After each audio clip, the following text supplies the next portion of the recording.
yaşamak necə xoşdur inan. Mənim bir dənəm öpsün küləklər yanağından,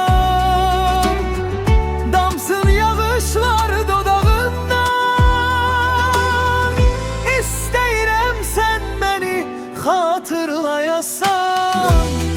Elə bilmə bu sevgi yalandır, elə bilmə ki sevməyə səndir. Yanasan gərək eşqin odunda.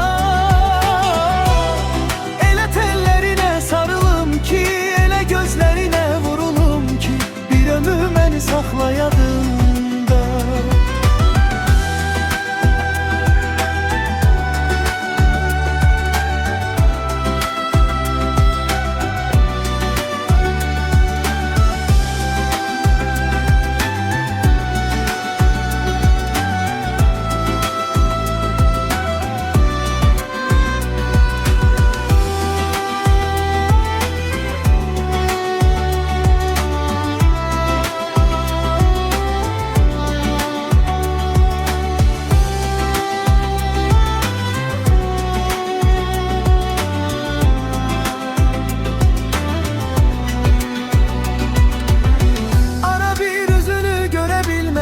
Gəlirəm yanına, darıxdım yenə.